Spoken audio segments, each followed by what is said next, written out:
Virginia smoke. OVS, Old Virginia smoke. Welcome to Pitmaster, an Old Virginia Smoke podcast. I'm your host, Luke Darnell. The Christmas holidays are right around the corner. Things are starting to get tight again with Corona, so make sure you stay safe, keep your people safe, and start as many new traditions as you can. This week, as promised, is Jim Elser of Sweet Smoke Q. He competes, he vends, he makes smokers, he makes barbecue sauces, rubs, and injections.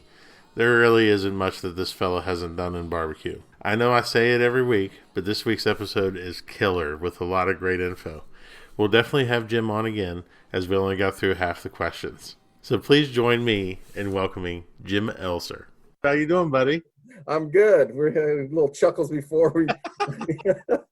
I'm actually good. It's actually a little chilly down here in Central Florida. Oh, man. bullshit. What temperature is it right now? Oh, it barely, I don't even know. It didn't get to 60. It might have got like 59, but I tell you what, people don't realize that I do wear I call them long shorts or pants, and I do own some shoes, a couple pair of shoes, but I think most people see me in my my flip-flops and shorts. So, but when it gets cold down here, which it has been lately, it's like sometimes I'm a jacket, and that's why I moved. This Ohio boy, that's why I moved to Florida, somewhere warm. You look aggrieved right now. I talked to Russell Short the other day, and he was like, man, I had to go start my truck, let it run for 15 minutes. I'm like, why? He goes, it was 48 degrees. I'm like, you're fine, man. Like, it didn't get above 43 here today.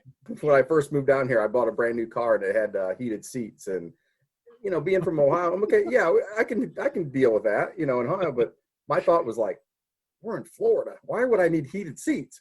Well, I can tell you what, I've used them quite a bit since I've been down here since 2005. So they come in handy, especially days like today. But the good thing about down here, it goes in little spurts. So we don't have a lot of cold days, but when it does get down in the the mid 30s at night, that's pretty damn cold down here. That's terrible. I don't know how you'll live. I know. It's a rough life sometimes. I know. Well, let's get into it because, you're one of the most accomplished cooks in Florida, in the world. You've had a lot of success all around the place, and I'm just glad that you're here today. Well, thanks for having me on. Absolutely. So how do you go about setting goals for your team year in and year out? First got into it, I set a lot of goals. Maybe not a lot because I didn't know what I was getting into. Started back in 2010, so I'm going on 11, 12 years of this craziness. But every year I would set, maybe at the beginning of the year, not necessarily writing it down, but mentally I'm gonna say I'm gonna get I want to be FBA Team of the Year, I want to be top 10 or whatever that may be, and I want to get I want to have so many first place calls or not even grand championships. I think that it was mainly Team of the Year. I never thought I would be running for Team of the Year every year since I pretty much 2013. Mm-hmm. So I don't really write them down, but mentally I have goals that I would like to set. And recently, in the last few years, doing this as a business now, I have not set goals for myself, and it has shown. I was talking with Lee Thompson from Pig Chicka Cow Cow. Everybody knows him. He's a machine. He's on fire. He's been on fire for years, and we have conversations. And he told me, he's like, Jim, you need to set some goals. I'm like, yes, that's what I used to do. I haven't done that yet. And it shows. And I'm not saying that I went out there and was terrible, not finishing the top 10, but I wasn't where I wanted to be. We all strive to go out there and try to win. And not saying I don't try to win, but did have the goals of, okay, this is what I'm going to do. I'm going to set to try to repeat what I did 2 years ago or whatever that may be. I just go through the motions. So I realized this year, going into it before the COVID hit, I'm going to set some goals, and I'm going to go back to it as, an enjoyable hobby instead of a business. And actually it has shown. So I'm not just going through the motions or going partying or whatever. I'm going to go have fun and set some goals and bring it back to more towards of a hobby than a business than what I had in the last couple of years. Right. And you've always been a great example to me in terms of someone who goes out there with the intent on doing well and has goals, but also with the intention of doing this for the reason that we all do it, and that's to have a good time. Right. Yeah. If we didn't have a good time at it, that it's a lot. We all know this. It's a lot of work. It's a lot of money, and you got to have some fun at it. If not, it becomes your 9 to 5 job. And not saying a couple years ago I wasn't having fun at it. I just went through the motions. Okay, this is what I part of my business, not all my business, but this is part of it. But it got to where it was clocking in, clocking out. Yep. Yeah, and I think we all go through that. And it's been actually conversations with Darren. He goes, when this stops being fun, that's when I stop doing it. Right. And Darren, I've talked, he's told many of us that exactly. And he's right. If you're not having fun at it, it's too expensive, and it's expensive, and it's a lot of work, not just during, Friday and Saturday. It's preparing, traveling. It's just, if you're not having fun at it, this is not something you need to be in. One of the craziest things I've ever seen, though, was my trip to Lakeland last year. And I had never been down there before. I might know where that is. Yeah. And I had to come and pick up some sauce from you to bring back up here to Lancaster Barbecue Supply. And I didn't know how that contest was set up with the vendor row right there with all the big vendors. And just to see your setup and to see what you guys do at that competition and still compete and do a very good job of competing. Right. That blows my mind. Well, yeah, that's a lot of work, and that's why we only do about 3 or 4 of those vending gigs a year, and it's a lot of work. And it's not just me. I got a good team that takes care of the vending during the contest, but prior to that, and you've seen, we roll in there with trailers and trailers, with the big smokers and thousands of pounds of meat. It's just crazy. And like I said, it's a lot of work, but I have a great crew that I can focus on competition, but they're still there. I'm still in that spot. Right. It's a distraction, but I've done this for a couple, quite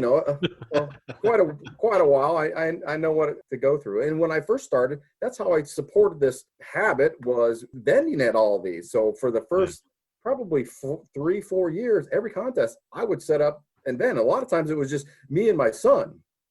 Yeah. But they weren't as crazy as many people as Pigfest. Pigfest brings in 25,000-30,000 over a 2-day period. So like I said, it's a lot of work, and it's. I was thinking about it today. I'm like, oh,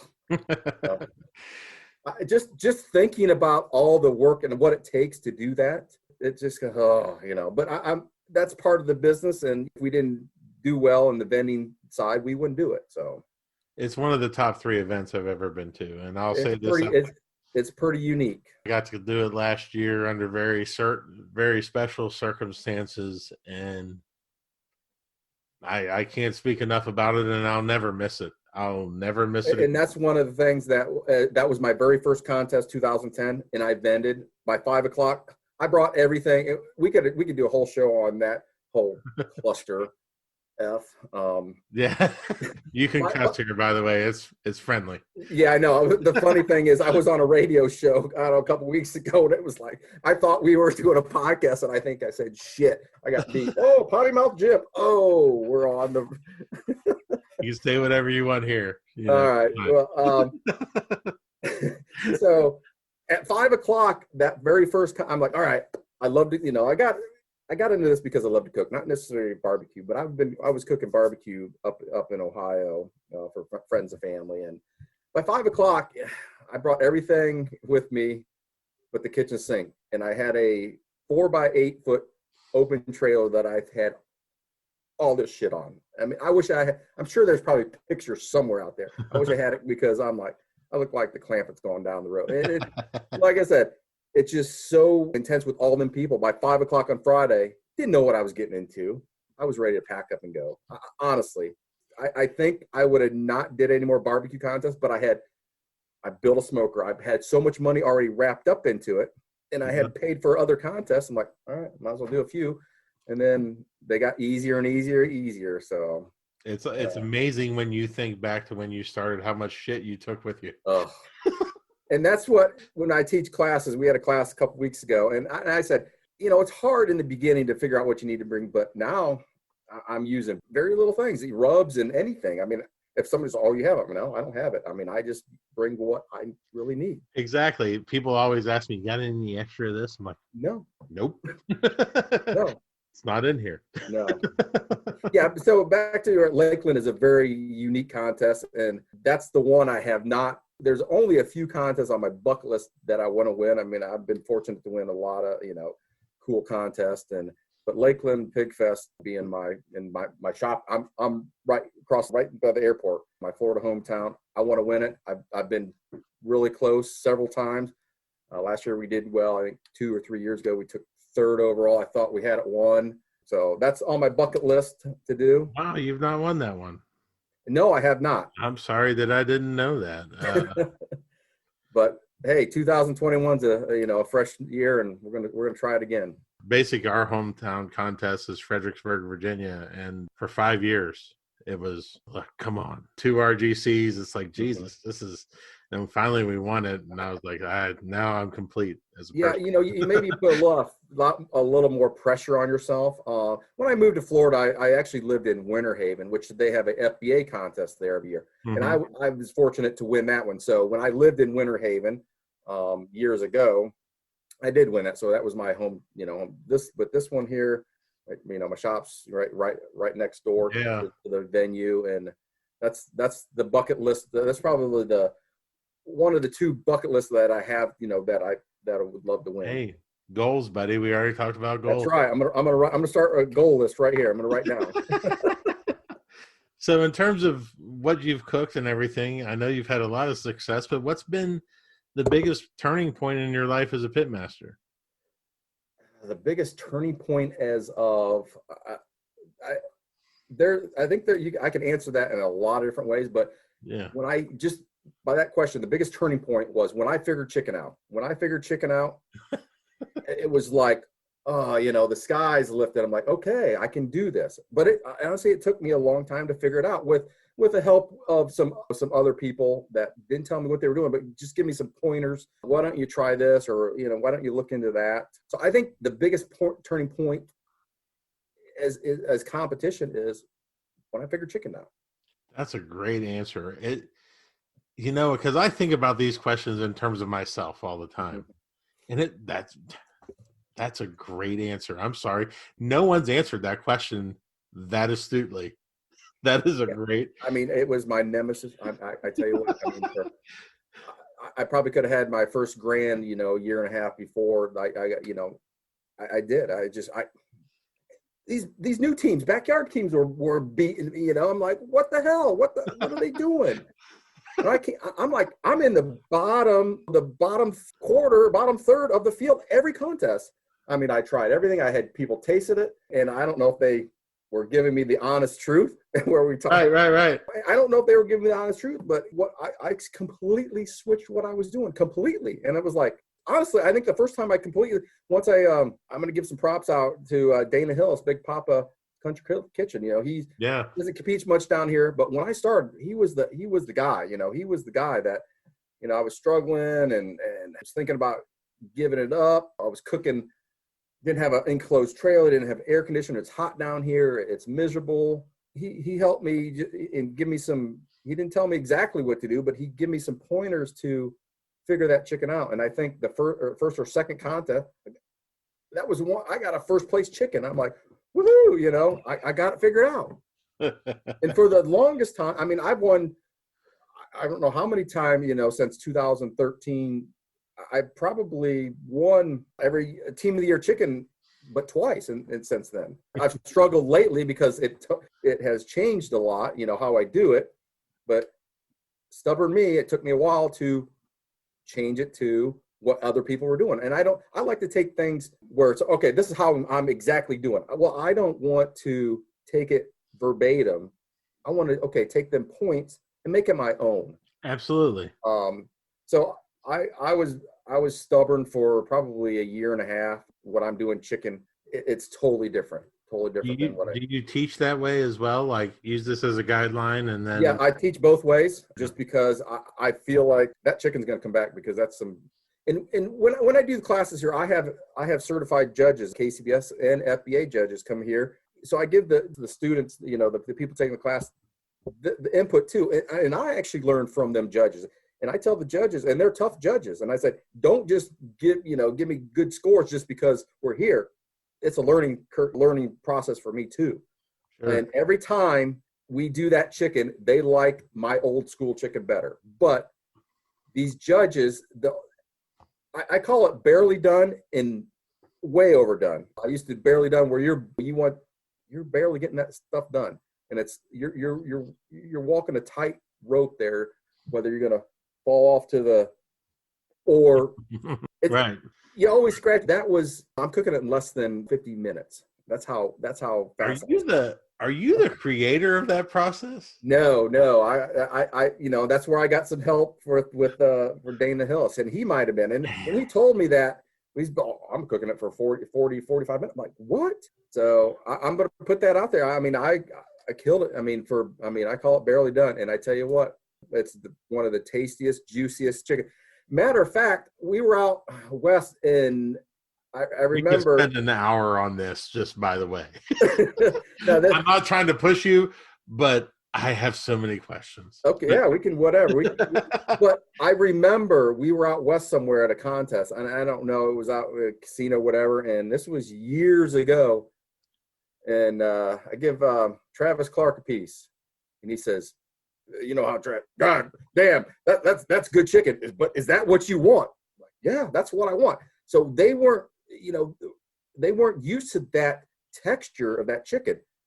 When you take a bite of it and juices just flow out of it. Where now, that's when we scraped the skin. We took every ounce of fat off that, and like I said, I was just grilling it.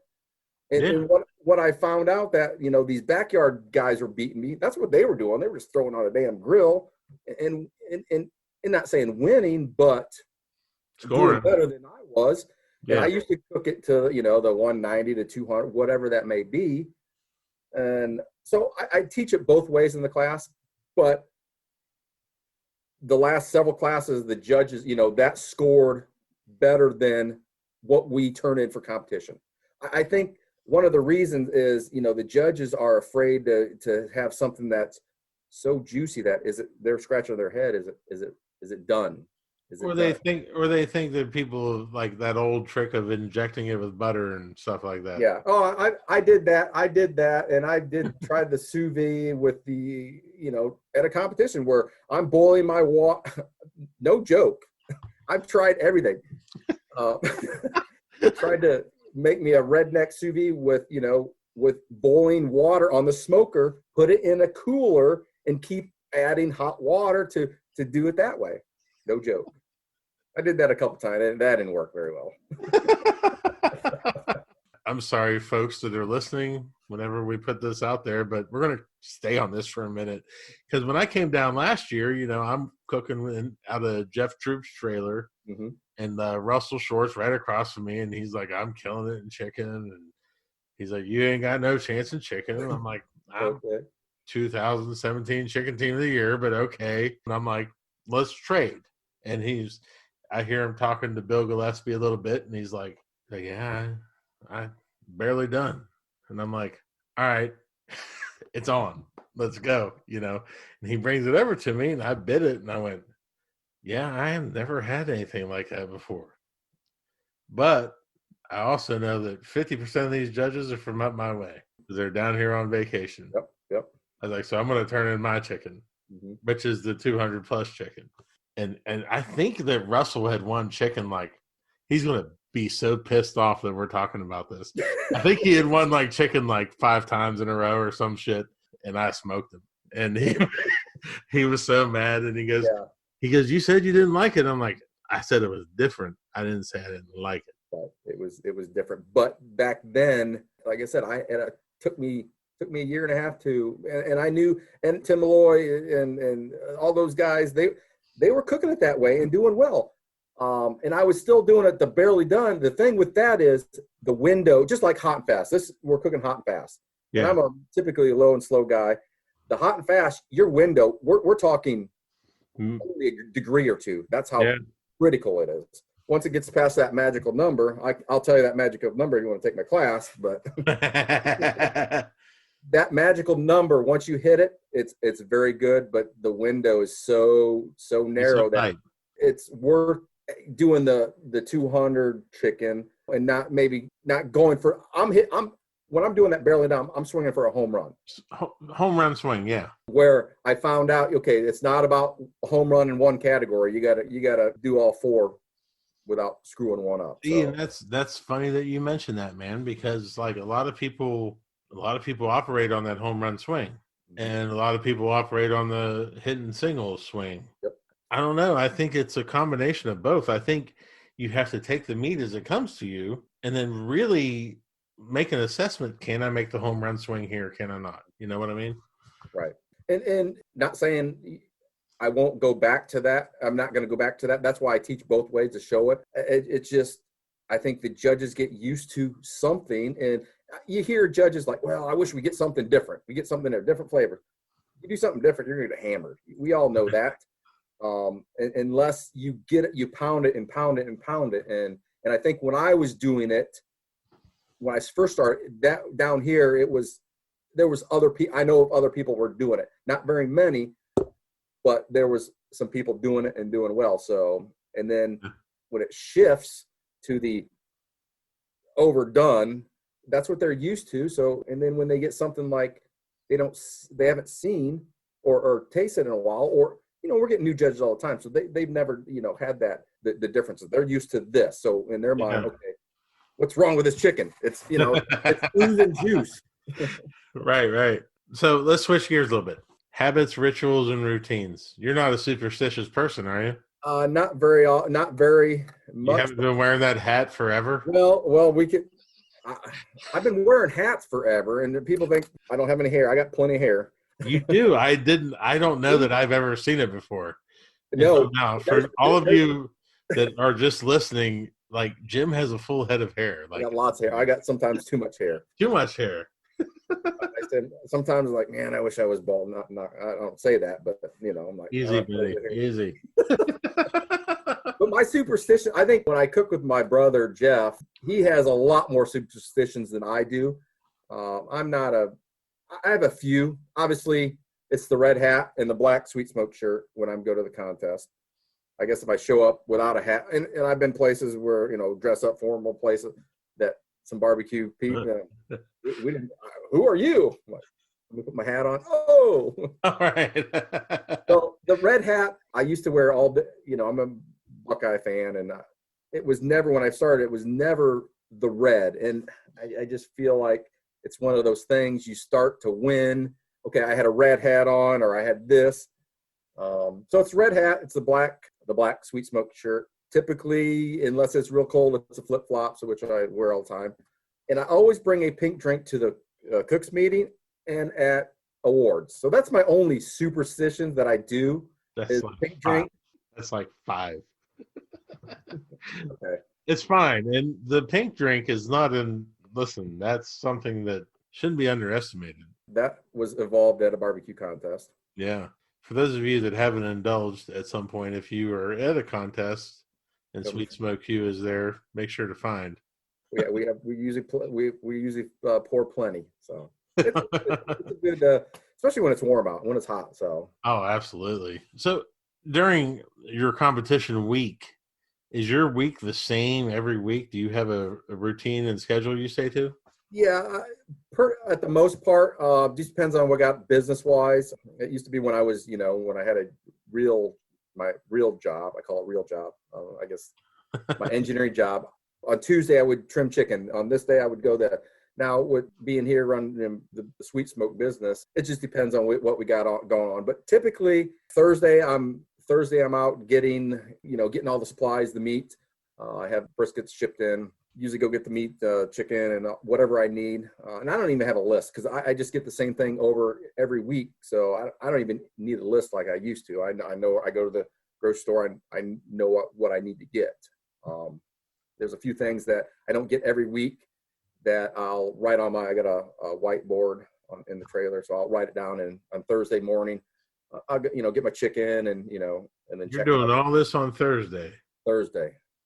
And then a lot of times I'll roll out Thursday afternoon, depends on where I'm going. Sometimes if I'm going traveling out, I'll leave Wednesday night. But Thursday is typically shopping around and no trimming.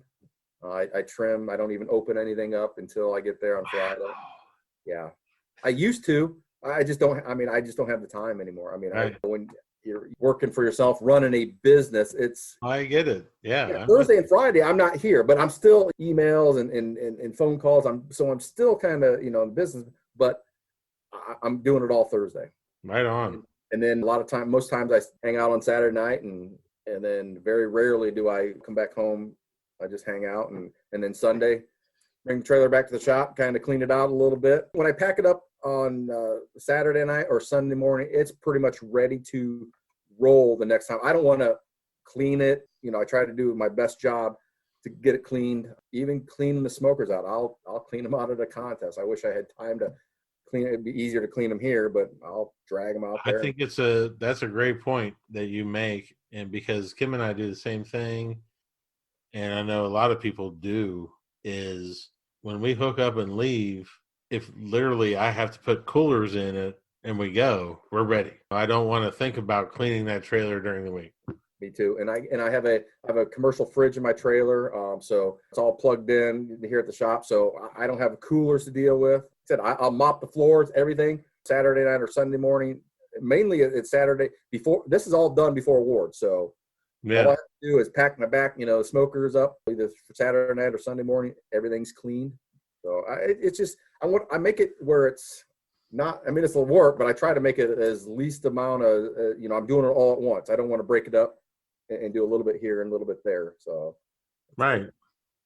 No, that's good. It's good work. So when you first started out, what were some of the best decisions you made? The best decision is to buy an enclosed trailer so I can,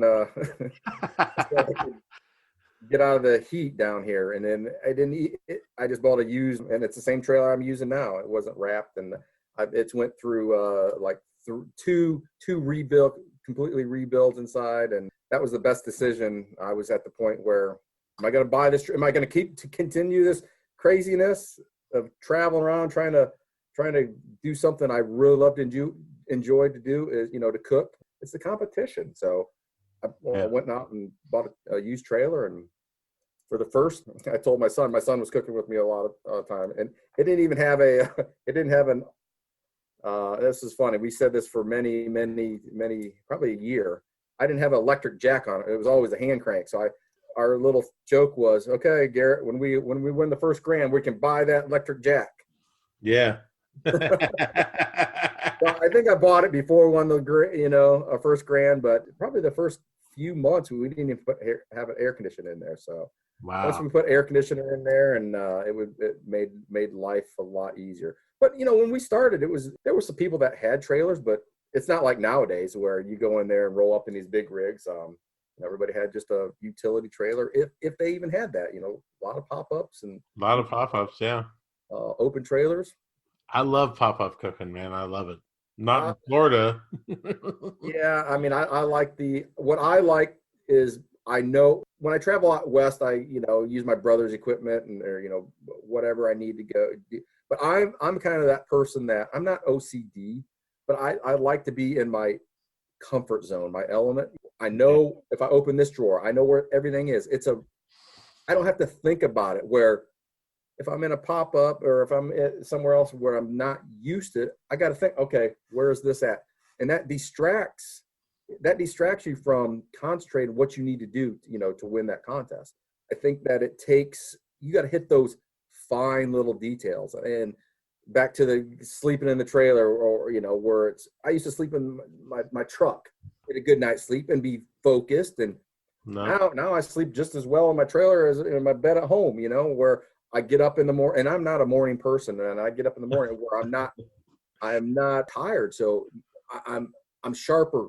And I think those you got to be sharp and hit your, the fine details to have a chance. I mean, this competition game, we all know that there's a lot of good cooks out there, and and it doesn't just out there just throwing mud on the wall and hoping it sticks, and and you grab a grand champion. You get lucky once in a while, but you're not going to get lucky every contest. Yeah, and I think that sleep is one of the things that I've learned from cooking the things that I've been fortunate enough to cook, and seeing how these guys operate, and realize that, like, when I'm sitting in a parking lot by myself at 2 a.m. staring at the backwoods, no. And I see I see these guys, and maybe that's for them, but I tell you what, I like my 8 hours of sleep. Oh, and I've been there. I've slept in my truck. I've slept on the chair, and it's. I went out in Texas. This is just yesterday. Seems like it was yesterday. We went out to Texas I don't know, 5 years ago. We did our first IBCA cookout there. Flew into it was I don't even know where we're at. Texas, big Texas. And me and my buddy, we went out there and we borrowed drums. Okay, well, we got some drums for you. Up there, they were just like burn barrels. I mean, burn barrels. So I had to rig it had a half-ass charcoal basket and didn't have a heat deflector, and I'm low and slow. I need to rig up a heat deflector. So we went to Wal. I'm like, oh, okay, we got a place for you to stay. Oh, we got to stay in. You're gonna stay over here with Jimbo Billy Bob over here in his little camp. I'm like, there's not enough room for him, let alone two people. Right. I think we went to Walmart or Lowe's or somewhere and got some lawn chairs and slept outside. I tell you what, that was miserable. Yeah. And I don't want to do that. No.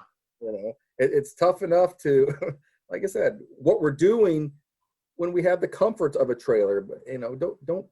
My opinion is like that's just something that I don't need to deal with.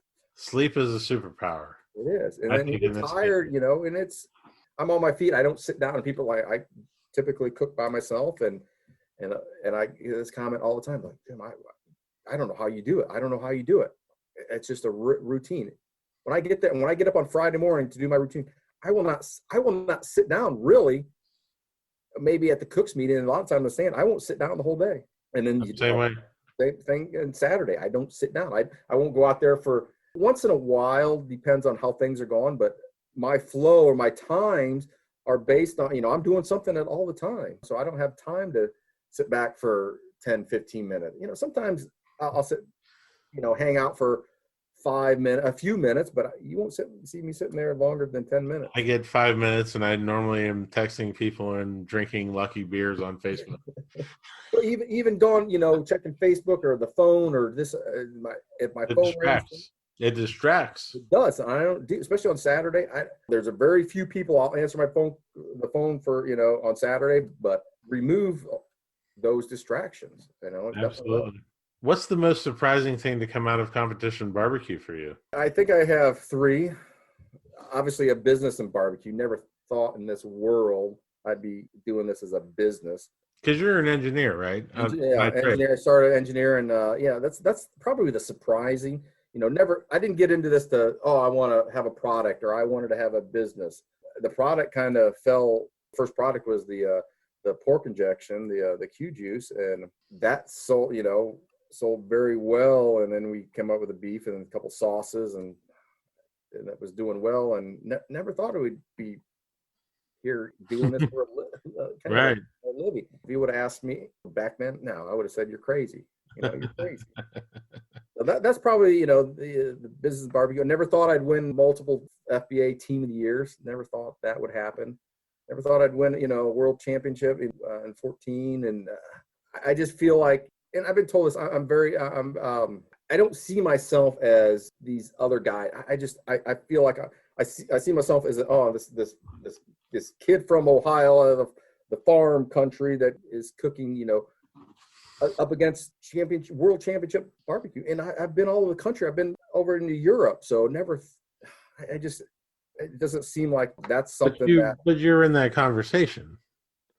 When you walk into a contest, people notice that you're there. Oh yeah, yeah. I'm not saying Absolutely. that. I just can't. I'm just one of you. One of you. And I used to be that way. And I tell people like, don't get intimidated. My very first, like when I was right next to Myron Mixon. Never met Myron before. Oh my God, this would be right when Pitmasters started, and I knew who he was. I think this was the Pitmasters. Just the first season had just started, so I knew it. Oh, okay. And then Tuffy Stone. Oh, I've heard about him doing on the internet, and I'm like, now these guys are good friends. It just doesn't seem like when I started, I'm like, I'm a nobody, and I'm just a guy out there cooking barbecue. Got lucky once or twice, I don't know. It's funny how that works, isn't it? It's Yeah, and never thought. I was thinking about this today, kind of preparing myself for this podcast here. I was asked a couple years, I don't know, 4 years ago to be on this was in Jacksonville at a NBBQA event where it was a roundtable forum, and they asked me to be one of the pitmasters up there speaking. It was Myron, Tuffy, Chris Lilly, and me. I'm like, I don't even belong here. It's hard, not hard. I just, like I said, I don't see myself as that. I'll get recognized, on TV, get recognized in the store. I'm like, okay, it's just weird. It's kind of weird. Chris Lilly told me once, he goes, I really love everything you're doing. And I'm like, I don't. How do you know? And number one, why do you care? How do you know me? How do you know? Before I've known, Tuffy. They were filming this years and years ago. They were filming Pitmasters in Tampa here, and we were at a contest in Winter Haven, and I don't know if we won that one or we did very well. And Myron and Tuffy, Myron usually used to cook that one a lot, but he couldn't that because they were filming. So after filming, they came to the contest at awards, and I get off stage, did well. I'm like, and oh yeah, Tuffy, oh yeah, I know who you. Tuffy's like, I know who you are, and I keep tripping. Like, right? How? Why? Why? Yeah, and those guys have been competition barbecue for and it's like they're the who's of the who, and They are it. They are competition barbecue, and it's and it's like wow. How do you know me? How do you know this guy? Wow. You know how long we've talked already? I don't even know. We could probably. Hey, we haven't touched the surface. Well, but no, we're gonna do a round 2, but we're gonna hit the rapid fires right now. Okay. Is that fair? Can we do a round 2? I got to be honest with you, Jim. This has been one of my best interviews and one of my favorite interviews. Awesome. Well, I appreciate it. Like I said, we've been buddies for a day or two. Yeah, and we talked about real shit. I mean, we talked about chicken for 20 minutes. Hey, hopefully, you ever sous vide chicken, some chicken at competition chicken? Well, Sweet Smoke has. All right, I'm gonna hit you. I'm gonna hit you with the rapid fires. All right, let's go. What do you see about barbecue and social media that upsets or bothers you? Judge, when people complain about judges. Yeah. Okay. Well, the judge so-and-so, well, I cooked the same I did last week, and I did get the same results. Well, you didn't cook the same. You didn't have the same meat. You didn't have the same temperature. You weren't in the same city. No. So that irritates me is blame on the judge. Yeah, there's probably some judges out there that are whatever, but in the whole, I see it too much. And you look at the teams are they bitching about judging? We hit the same judge, Right. No, Yeah. I agree. That kind of irritates me. I get you. What do you think are the biggest misconceptions about you? I think people think I live and drink pink drinks every day. And honestly, let's be clear about one thing right now. Jim has not had anything to drink before this podcast, and I have. And that's a rarity. No, I honestly, I couldn't tell you the last time I drank a pink drink non-competition. So right. I drink. I'm a vodka splash of cranberry guy. So if I drank vodka and splash of cranberry at a competition, I'd be out of it. So that's how the pink drink came about. I had to add something to it to water it down. So that's where the lemonade come from. What's one of your favorite pre, during, or post competition meals? I don't eat much during a competition. When I get there, it's mainly I have to have chocolate in my trailer. Everybody knows they come to Jim's trailer. There's always chocolate there. There's once in a while I eat a little breakfast if it's somebody brings me some breakfast. I don't eat eggs, so No eggs. no eggs. I do not eat eggs. And then obviously after the contest down here in the FBA, it's usually a kind of a tradition that the grand champion buys pizza for everybody that stays. So we eat a lot of pizza on Saturday night. So Wow. candy, chocolate, maybe. And I'm not a big breakfast fan, but I don't eat a lot during there. So I'm there to focus and it's being around the smell of it and that kind of thing.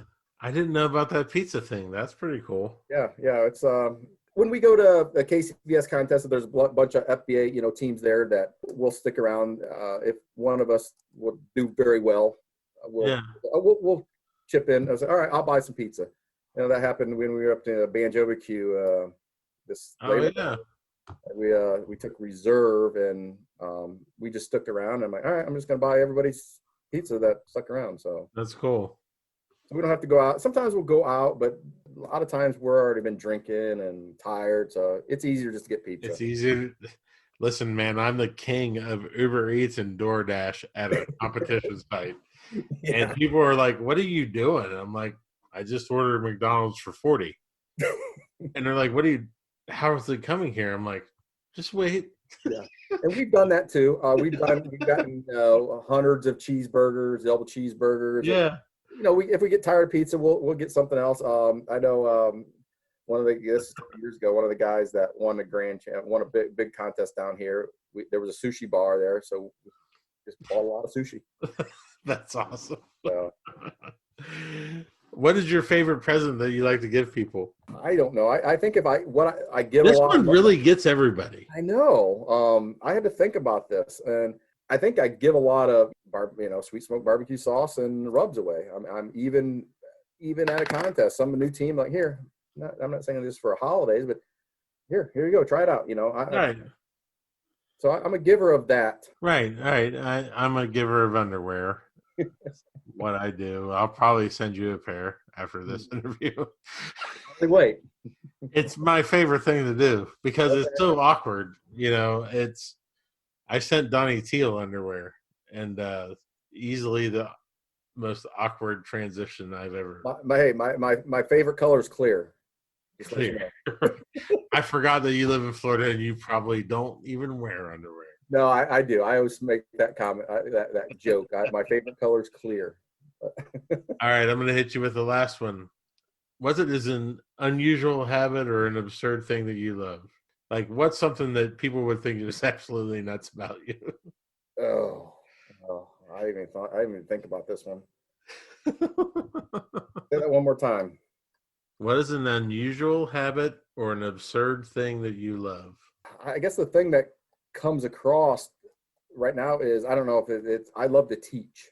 That's cool. That answer, it's kind of all. I mean, I love to teach, and I've made this comment before. When I was in high school, I was thinking I kind of knew what I would want to do. It was either an engineer or a chef. Well, back then, chef wasn't a cool thing to do, and I didn't want to be on my feet all day and working weird hours. So, and another thing was a teacher. I love to. I'm a quiet person, kind of by nature, but I do like to teach people. I'm not necessarily, barbecue, just different things that I kind of know, and just to kind of spread some. That's cool. Some knowledge out there. Dude, that's awesome. Well, Jim, I have to tell you, this has been one of my favorite interviews, and I only asked you half the questions that I wanted to ask you. So if I can get you to commit to a second part of this in the spring, or maybe we even do it in person when we're down in Lakeland. Yeah, I know that you're super busy, but if we can find the time. Yeah, well, you just let me know when you're coming down here. We'll pink drink it up, and we'll have. Yeah, maybe we'll pink drink it up and have a conversation. We'll have a drunk conversation on pink drinks and it'll be unlike. And I'm not talking shit on Chad at all, but like every time I was on that show and they were having pink drinks, like I got to say 4 words. I'm a good listener, and I enjoy hearing what you guys have to say. And man, Thank you so much for being on here. I really appreciate it. Hey, bud, thanks. Appreciate you having me on. And like I said, I can't wait to see you. You were saying you were coming down here in the holidays, but I'm actually heading to Vegas for the holidays, so I'll be down there for Big Fest. Big Fest. I can't wait. Yeah, we'll have to drink a few pink drinks and maybe. And there's a lot of people that are coming down to Pig Fest this year. I think that, being, the shitty year we had in competition, well, it's been a shitty year anyway. Not a lot of competitions, Yeah. Down here in Florida, we start our season off from, September, and it goes to like April. We have a little downtime in December, but not much. And we start back up in usually 1st of January. So last year we had 6 or 7 contests already in before this shit, hit the fan. And Yeah. since 2012, when I really started hitting this hard and heavy, I haven't had that much time off. So, Yeah. so from I've done 2 contests since March. So, Right on. but back to what I was saying, I think Lakeland, the Pig Fest is going to be and I know some people are, coming down here. It'll be a good time. So It'll be a great time. I appreciate it, bud. All right, man, Jim. Thank you. All right, man. Thank you for listening to Pitmaster, an Old Virginia Smoke podcast.